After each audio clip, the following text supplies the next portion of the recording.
Hi. കഴിഞ്ഞ തവണത്തെ എസ്ഐയുടെ rank ലിസ്റ്റിൽ ഉൾപ്പെടാൻ എനിക്ക് സാധിച്ചിട്ടുണ്ട്. അതിൻ്റെ അനുഭവമാണ് ഞാൻ ഈ ഒരു വീഡിയോയിൽ ഷെയർ ചെയ്യാൻ ഉദ്ദേശിക്കുന്നത്. അപ്പോൾ ഈ വർഷത്തെ നോട്ടിഫിക്കേഷൻ വന്നിരിക്കുകയാണ്. അപ്പോൾ വൈകാതെ തന്നെ വേഗം തന്നെ നിങ്ങൾ എന്ത് ചെയ്യുക, അപ്ലൈ ചെയ്യാൻ നോക്കുക. ലാസ്റ്റ് ഡേറ്റ്സ് ഒക്കെ ആയിട്ടുണ്ട്.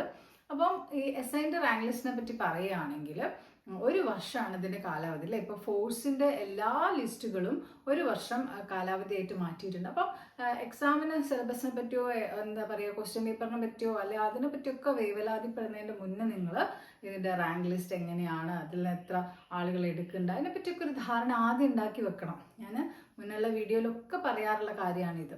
അപ്പോൾ ഈ രീതിയിൽ എന്ത് ചെയ്യുക, ഈ കാര്യങ്ങളൊക്കെ മനസ്സിലാക്കി വെക്കുക. കഴിഞ്ഞ വർഷം ജൂണിൽ വന്ന റാങ്ക് ലിസ്റ്റിലാണ് എനിക്ക് ഉൾപ്പെടാൻ പറ്റിയിട്ടുള്ളത്. അപ്പോൾ പ്രിലിംസിനെ പറ്റി പറയുകയാണെങ്കിൽ പ്രിലിംസിൻ്റെ ഘട്ടത്തിൽ ഞാൻ സാധാരണ പ്രിപ്പറേഷൻ തന്നെയായിരുന്നു. നമുക്കറിയാം 50 മാർക്ക് ഇംഗ്ലീഷും മാത്സും മലയാളവും ഒക്കെ തന്നെയാണ്. അപ്പോൾ അതിൽ തന്നെ ഫോക്കസ് ചെയ്ത് പഠിച്ചു. ഒരു 60-65 അത് എയിം വെച്ചാണ് പഠിച്ചു തുടങ്ങിയത്. അപ്പോൾ ഏകദേശം എനിക്കൊരു അറൗണ്ട് 60 മാർക്സ് ഒക്കെ സ്കോർ ചെയ്യാൻ പറ്റിയിട്ടുണ്ടായിരുന്നു. പക്ഷേ കട്ട് ഓഫ് വളരെ കുറവാണ് പ്രിലിംസിന്.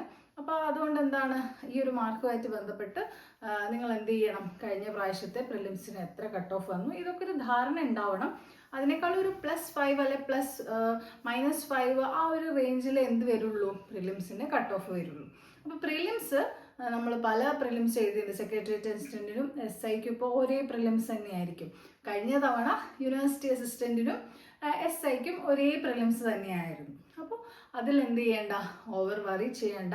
നിങ്ങളൊരു ബിഗിനർ ആണെങ്കിൽ നിങ്ങൾക്ക് വേണ്ടിയിട്ട് ഞാൻ അടുത്തൊരു വീഡിയോയിൽ പ്രിലിംസിന് എങ്ങനെ പ്രിപ്പയർ ചെയ്യാം എന്നുള്ളൊരു വീഡിയോ തീർച്ചയായിട്ടും ചെയ്യാം. ഇനി അതല്ല, നിങ്ങൾ കുറച്ച് വർഷങ്ങളായിട്ട് പ്രിപ്പയർ ചെയ്യുന്ന ആളുകളാണെങ്കിൽ പ്രിലിംസ് ഒരു വറി ആയിരിക്കില്ലെന്ന് ഞാൻ വിശ്വസിക്കുന്നു.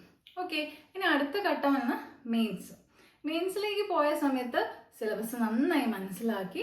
പിന്നെ കുറച്ചുകൂടിയും കോൺസ്റ്റബിൾ പോസ്റ്റിനൊക്കെ പ്രിപ്പയർ ചെയ്യുന്നവർക്ക് ഒരു അപ്പർ ഹാൻഡ് ഉള്ള ഒരു സിലബസ് ആണ് മെയിൻസിൻ്റേത്.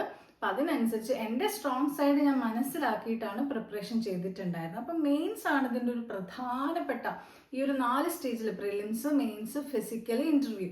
ഇതിൽ ഏറ്റവും പ്രധാനപ്പെട്ട ഒരു ഘട്ടം എന്ന് പറയുന്നത് മെയിൻസ് തന്നെയാണ്. അതിൻ്റെ സിലബസും നമ്മൾ ഗ്രൂപ്പിൽ ഇട്ടിട്ടുണ്ട്. അത് നിങ്ങൾ എന്ത് ചെയ്യുക, നമ്മുടെ ടെലഗ്രാം ചാനലിൽ ProPSCയുടെ ടെലഗ്രാം ചാനലിലെ ലിങ്ക് ഞാൻ താഴെ കൊടുക്കുന്നുണ്ട്. അതിൽ കയറിയിട്ട് സിലബസ് ഒക്കെ എന്ത് ചെയ്യുക, കളക്ട് ചെയ്തിട്ട് പഠിക്കാൻ ശ്രമിക്കാം. ഓക്കെ, പിന്നീട് വന്നത് ഫിസിക്കലിൻ്റെ ഘട്ടമായിരുന്നു. എനിക്ക് കുറച്ച് ടൈമേ കിട്ടിയിട്ടുള്ളെങ്കിലും അവിടെയും ഞാൻ കുറച്ചുകൂടിയും എന്ത് ചെയ്തു, എൻ്റെ സ്ട്രോങ് ആയിട്ടുള്ള 5 ഐറ്റംസ് നന്നായി ഫോക്കസ് ചെയ്തു. എല്ലാ ഐറ്റംസ് ഒന്നും ചെയ്യാൻ പോയില്ല. അപ്പോൾ ഇതിൻ്റെ മുൻപേ ഫിസിക്കലിന് പങ്കെടുത്തൊരു അനുഭവം എനിക്ക് ഉണ്ടായിരുന്നു. അതെനിക്ക് കിട്ടിയിട്ടുണ്ടായിരുന്നില്ല എക്സസൈസിൻ്റെ. സോ ആ ഒരു അനുഭവം ഉള്ളതുകൊണ്ട് തന്നെ ട്രെയിനിങ് എടുത്തു, ഗ്രൗണ്ടിൽ പോയി നല്ലൊരു സാറിൻ്റെ കീഴിൽ ട്രെയിനിങ് എടുത്തതുകൊണ്ടാണ് എനിക്ക് എന്ത് ചെയ്യാൻ പറ്റിയത്, ഫിസിക്കൽ വിജയിക്കാൻ പറ്റും. ഇനി ഇൻ്റർവ്യൂ എക്സ്പീരിയൻസ് ഞാൻ വേറൊരു വീഡിയോ കംപ്ലീറ്റ് ആയിട്ട് ചെയ്യുന്നതായിരിക്കും.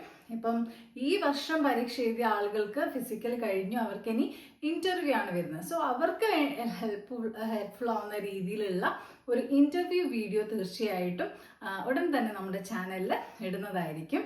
So thank you for watching.